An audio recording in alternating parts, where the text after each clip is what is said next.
2021, a flashback. Wasn't it a crazy year for coins? Silver Eagle design change, and they brought back the Morgan dollar, and one of those Morgan dollars was a Carson City for the first time since 1893, the year the mint closed. Well, if that's the true story, and it is, how can there be a 1900 Carson City Morgan made by the U.S. Mint and it's official? It's because it's an error. And the good news is, for a couple of minutes anyways tonight, we get to chat about it.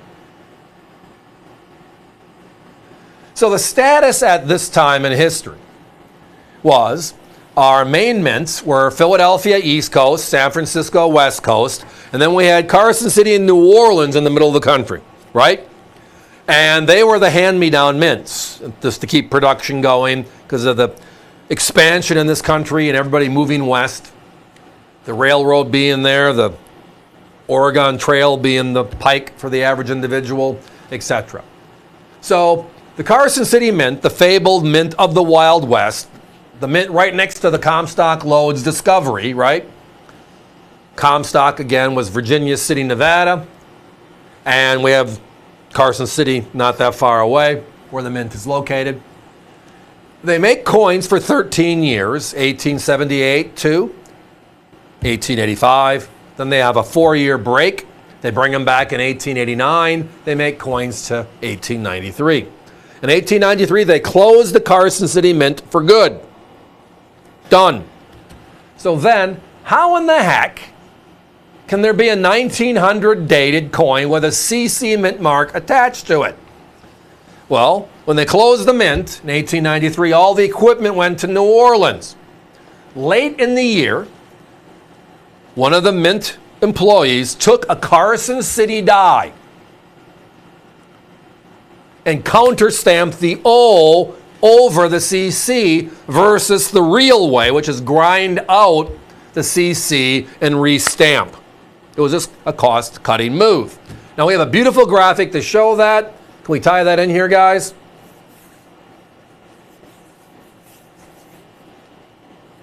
We're working on getting you that graphic. Here we go. Thank you. You notice on the bottom, it's the normal O. You can see on top, the O over CC. So again, all the experts believe it was done with one die, and it was done probably in December of 1900. Because, again, why make a new die when we can take an existing die? Because the reverse, the only difference is the mint mark. The front is where the year is only. So here is the fun part about this coin. All right? If you go to NGC's website, free for all of us, information. Go to their census or their population reports, based upon what you call it. They're the same thing. And you look at this coin, and they list this one separately because it's that significant of a coin in collecting. As it says here, it's a top 100 coin in U.S. coin collecting. Of all denominations, all metal types, it's a top 100 because of the crazy story. Well, guess what? 3,010 of them are known to exist, all grades. Just so and again, many of these are called weak strikes where you can barely tell. So we always have ours authenticated by NGC, PCGS, etc. Just so that way there's never a question. Is this the real error? Versus, was this a manufactured error? It just looks good. So ours are certified. 3,010 is the number to remember. Guys, we need to put a 1-minute clock up. I only had a couple of these, and we're down to our last few already. Visiting via the web, push it through, please. This is going to be one of our sellouts from tonight. A few of them already, and this is just going to add to the list.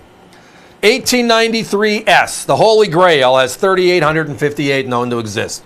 The 1899 Carson City has 6,222 known to exist. The 93O, 4,747 coins known to exist. NGC over the last 40 years. This coin over the last 40 years, 3,010. It's rarer than the 93S in frequency. It's just not seen. All of our coins are hand-selected, homogeneous, circulated examples, as you see here. My competition's at $329. They used to be at $279. They raised their prices $50 in the last 60 days. We're holding the line at $199, at least for tonight anyways. Told you this was going to be a fun one. The 1900 CC that nobody knows about here on AVC.